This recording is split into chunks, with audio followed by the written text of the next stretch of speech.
Hi guys. So unfortunately and unexpectedly, we are learning from home today. I know that I talked about doing a live stream of our last reading together in class, or the last chapters together in class, um, and I'd still like to do that here with you if you're interested. So if you have not already opened up your Anthem question set, make sure you have those available to you. I have also posted the week plan for you as well, and that has been updated here. So I'm going to be dividing the blue group into its own test group and the gold group into their own test group. The test will go live at midnight on Wednesday, and it will be available until midnight Wednesday. So it'll be open for 24 hours. It is up to you to find the time to take the test during those 24 hours.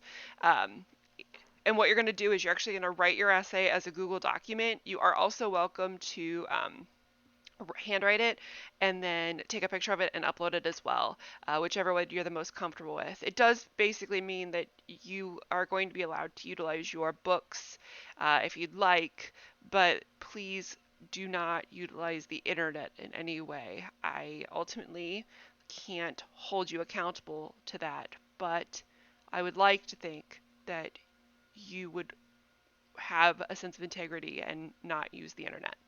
All right. So I posted the Animal Farm Unit Study Guide there as well. You are welcome to write your essay. You'll have the whole day to get the test done. You only get one attempt. You can't change your answers when you're done, and you won't know your score until I publish it. But just kind of a heads up there. Sorry, I've already had a cup of coffee today, but I can't seem to wake up. So today it's just me and my dog. Sorry, here I can show you her. It's just us. We're hanging out. I wanted to make sure I got my lesson out today before noon, just so that way whatever you wake up, you have it available to you. Um, so as we head into the final part of this novel, when we left off together last week, I had read through chapter 8, and you were to read 9 and 10 over the weekend, which puts us in a spot to finish 11 and 12 today.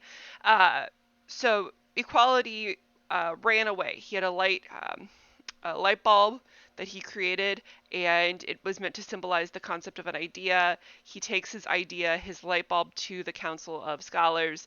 They basically tell him that he is horrible, like a horrible person, and how dare he. And he protects his idea and uh, throws himself out of a window like he's in a movie and runs into the uncharted forest alone. And he experiences this sense of freedom that he's never really had before. He can wake when he wants. He can kill what he needs to eat. Nobody's telling him what to do. And then as he's kind of like enjoying this moment, he remembers the golden one, the young woman he's fallen in love with, or at least very much cares for. And in that moment, he realizes that he has left her behind. But in in chapters 9 and 10, she joins him in the uncharted forest. She too ran away, and they start kind of moving forward together. He keeps her safe. They find a house in somewhere, and they start looking through it. And I always like that chapter because we are so used to the language we use every single day involving closets and libraries and kitchens and bedrooms and things like that, but Equality has never really had that language before. It's all new to him. And so he describes these moments, these things that he sees, and he doesn't know what they are, so he can only use the language he already possesses. And so I really like those chapters. It's very much the idea of like curiosity and this like newfound freedom. And he begins to read pretty heavily, um, and he loves it. And that's where we're going to start off on part 11. And to many of your joy, he will no longer think in the collective. He will only think in the singular, because he starts the chapter 11, I think, I am, I will. All right. So he has discovered the term I. He has discovered the term of individual. So let's read a little bit together. Okay. So he says, I am, I think, I will. My hands, my spirit, my sky, my forest, the earth of mine. What must I say beside? These are words. This is the answer. I stand here on the summit of the mountain. I lift my head and I spread my arms. This is my body and my spirit. This is the end of the quest. I wished to know the meaning of things. I am the meaning. I wished to find a warrant for being, but I need no warrant for being, no word of sanction upon my being. I am the warrant. I am the sanction. It is my eyes which see. The sight of my eyes grants beauty to the earth. It is my eyes which hear, and the hearing of the ears gives its song to the world. It is my mind which thinks, and the judgment of my mind is the only searchlight that can find the truth. It is my will which chooses, and the choice of my will is the only edict I must respect. Many words have been granted me, and some are wise and some are false, but only 3 are holy. I will it. Whatever road I take, the guiding star is within me, the pointing star, the lodestone which points the way. They point in but one direction. They point to me. I know not if this earth on which I stand is the core of the universe, or if it is but a speck of dust lost in eternity. I know not, and I care not, for I know what happiness is possible to me on earth, and my happiness needs no higher aim to vindicate it. My happiness is not the means to any end, it is the end, it is my own goal, it is my own purpose. Neither am I the means to end of any others of wished accomplishment. I am not a tool for their use. I am not a servant of their needs. I am not a bandage for their wounds. I am not a sacrifice to their altars. I am a man. The miracle of me is mine to own and to keep, and mine to guard, and mine to use, and mine to kneel. I don't surrender my treasures, nor do I share them. The fortune of my spirit is not to be blown into coins of brass and flung into the winds as alms for the poor of the spirit. I apologize for my cat. I guard my treasures, my thought, my will, my freedom, and the greatest of these is freedom. I owe nothing to my brothers, nor do I gather debts from them. I ask none to live for me, nor do I live for any of others. I covet no man's soul, nor is my soul theirs to covet. I am neither foe nor friend of my brothers, but such as them shall deserve. And to earn my love, my brothers must do more than just have been born. And I do not grant my love without reason, or any chance passer-by who wish to claim it. I honor men with my love, but honor is a thing to be earned. So equality here is basically looking at the concept of free will. He talks about how like he doesn't have honor is a thing to be earned, not given. And he talks a lot about how he gets to choose what he wants to do, how the choice of being, the choice of what he'd like to follow, how and things like that. And I really like the concept that he introduces here of how he gets to basically choose his friendship. I shall choose friends among men, but neither slaves nor masters. And I shall choose only such as please me, and I shall love and respect, but neither command nor obey. And we shall join our lands, and when we wish, we will walk alone so we desire. For in the temple of his spirit each man is alone. Let each man keep his temple untouched and undefiled. Let them join hands with others if he wishes, but only beyond his holy threshold. And for the second, for the word we must never be spoken, save in one's choice, and as a second thought.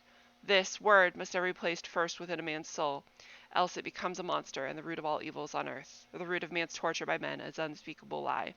The word we is as lime poured over men, which sets and hardens to stone, and crushes all beneath it. And that which is white and that which is black are lost equally in the gray of it. It is the word by which the depraved steal the virtue of good, by which the weak steal the might of the strong, and by which fools steal the wisdom of sages. What is my joy, if all hands, even the unclean, can reach it? What is wisdom if the fools can dictate it to me?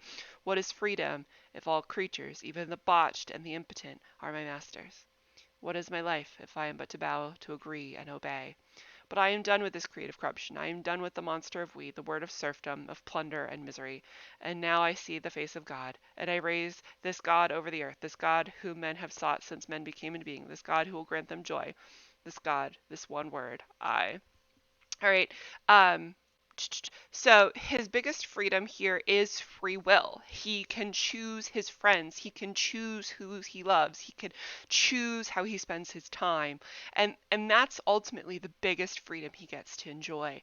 And and he talks a little bit the whole text can use some language that's very confusing, but ultimately that's the purpose of this chapter, is to describe the concept of free will. All right, so in part 12 or chapter 12, they research equality and liberty are going to be giving each other names. They will be replacing the names that they are given and taking on new ones. Okay, so in part 12, it was when I read the first books I found in my house that I saw the word I, and when I understood this word, the book fell from my hands, and I wept. I who had never known tears, I wept in deliverance for all mankind. I understood the blessed thing which I had called my cursed. I understood why the best in me have been my sins and my transgressions, and why I never felt guilt in my transgressions. I understood that centuries of chains and lashes will not kill the spirit of man or the sense of truth within man. I read books for many days. Then I called the Golden One and told her what I had read and I learned, and she looked at me, and the first words she spoke were, "I love you." And then I said, "My dearest one, it is not proper for men to be without names. There is a time when each man has had name of his own to distinguish from all men. So let us choose our names. I have read of a man who lived 1,000 years ago, and of all the names in these books, his is the one I wish to bear. He took the light of the gods, and he brought it to men, and he taught men to be gods, and he suffered for his deed, for all bearers of light must suffer, and his name was Prometheus. It shall be your name, said the Golden One. And I have read of a goddess, I said, who was the mother of the earth, and of all the gods, and her name was Gaia. Let this be your name, my Golden One, for you are the mother to a new kind of gods. It shall be my name, said the Golden One. Now I look ahead, my future is clear before me. The saint of the pyre had seen the future when he chose me as his heir of all saints and all the martyrs who came before him, and who died for the same cause, for the same word. No matter what name they gave their cause and their truth. I shall live here, in my own house. I shall take my food from the earth by the toil of my hands. I shall learn many secrets from the books. Through the years ahead I shall rebuild the achievements of the past, and open the way to carry them further, the achievements which are mine to open, but closed forever to my brothers, for their minds are shackled, and the weakest and dullest among them. I have learned that the power of the sky was known to men long ago, and they called it electricity. It was the power that moved their greatest inventions. It lit this house, this light which came from globes of glass upon the wall. I have found an engine which produced this light, a generator. I shall learn how to repair it and make it work again. I shall learn how to use the wires which carry this power. Then I shall build a barrier of wires around my home and across the paths which lead to my home, a barrier light as a cobweb, more impassable than walls of granite, a barrier my brothers will never be able to cross, for they have nothing to fight me with, save the brute force of their numbers. But I have my mind. Then here on this mountain top, the world below me and nothing above me but the sun, I shall live my own truth. Gaia is pregnant with our child. Our son will be raised as a man. He will be taught to say I, to bear the pride of it. He will be taught to walk straight with his own feet. He will be taught the reverence of his own spirit. When I shall have read all the books and learned a new way, when my home is ready and the earth tilled, I shall steal one day for a last time to the cursed city of my birth. I shall call to my friend whose name has no name except International 48818, and those like him, Fraternity 25503, who cries without reason, and Solidarity 96347, who calls in the help for the night, and a few others. And I shall call to me all the men and women whose spirit has not been killed within them, and who do not suffer under the yoke of their brothers. They will follow me, and I shall lead them to my fortress. And here, in this uncharted wilderness, I and they, my chosen friends, my fellow builders, shall write the first chapter in a new history of man. These are the things before me, and as I stand here at the door of glory, I look upon me for the first time. I look upon the history of men, which I have learned from books, and I wonder, it was a long story. The spirit which moved it was the spirit of man's freedom. And what is freedom? Freedom from what? There is nothing to take man's freedom away from him save other men. To be free, a man must be free of his brothers. That is freedom, and nothing else. At first, man was enslaved by gods, but he broke their chains. And when he was enslaved by kings, he broke their chains. He was enslaved by his birth, by his kin, by his race. He broke their chains. He declared to all brothers that a man has rights which neither God nor king nor other men can take away from him, no matter what their number might be, and no right above earth above this right. And he stood at the threshold of freedom, for which the blood of the centuries behind him have spilled. But then, sorry, but then he gave up all he had won and fell lower into his savage beginnings. What brought it to pass? What disaster took their reason away from men? What whip lashed their knees in shame? The worship of the word we. When men accepted that worship, the structure of centuries collapsed about them, the structure whose beam had come from the thought of some man, each in his day down the ages, from the depth of some spirits, such spirit as existed not for his own sake. Those men who survived, those eager to obey, eager to live for one another, since they had nothing else to live for. Those men could neither carry on nor preserve what they had received. Thus did all thought, all science, all wisdom perish on earth. Thus men did with nothing to offer save their great number lost the steel towers, the flying ships, the power wires, and all the things they had created and could never keep. Perhaps later some men had been born with the mind that and the courage to recover these things which they had lost. Perhaps these men came before the council of scholars, and they were answered as I have been answered, and for the same reasons. But I still wonder how it was possible for those graceless years of transition long ago, that men did not see whither they were going and went on, blindness and cowardice to their fate. I wonder, for it is hard to conceive how men who knew the word I could give it up and not know what they lost. For such has been the story, for I have lived in the city of the damned, and I know the horror men are permitted to be brought upon them. Perhaps in those days there were few among men, few of clear sight and soul and clean soul, who refused to surrender that word. What agony must have been theirs before in which they saw coming and could not stop. Perhaps they cried out in protest and in warning, but men paid no heed to their warning. And these few, fought hopeless battle and perished, and they chose to perish for they knew. To them I send my salute across the centuries. Theirs is a banner in my hand, and I wish to have a power to tell them in despair that the despair of their hearts was not to be final, that their night was not without hope. For the battle they lost can never be lost, for that which died can never perish. Through all the darkness, through all the shame of which men are capable, the spirit of man will remain alive on earth. It may sleep, but it will awaken. It may wear chains, but it will break through. And man will go on, man, not men. And here on this mountain, I and my sons and my chosen friends shall build our new land and our fort, and it will become the heart of the earth, lost and hidden at first, but beating louder and louder each day. And word of it will reach every corner of the earth. And the roads in the world will come as veins which will carry the best of the world's blood to my threshold. And all brothers, the councils of my brothers, will hear it, but they will be impotent against me. And the day will come when I shall break the chains of the earth and raise the cities of the enslaved. And my home will become the capital of the world, where each man will be free to exist for his own sake. For at that coming day I shall fight, I and my sons and my chosen friends, for the freedom of man, for his rights, for his life, for his honor. And here, over the portals of my fort, I shall cut into stone the word which is a beacon to my banner, the word which shall not die, which shall perish in battle, the word which shall never die on this earth. For it is the heart and the meaning and the glory, the sacred word, ego. Now, ego is a bit anticlimactic to some, but ego literally means I in Latin. And ultimately, Anthem is about the concept of where do we draw the line in valuing the group over the individual.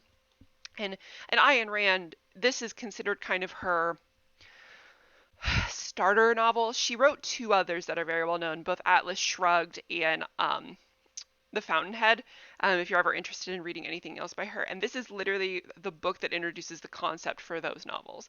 So Ayn Rand escaped communist Russia to come live here in America. And so her novels reflect a lot of those concepts that exist there. All right. So because of her upbringing, she very much pushes against the concept of communism and the idea of valuing only the collective. And so it plays out a lot in her work here. And so she escapes that and begins to write about how that is not right, that is not fair. Um, and she talks about how we should also value the individual, the self as well. And so her upbringing very much shapes those feelings and those thoughts. So I hope you enjoyed Anthem.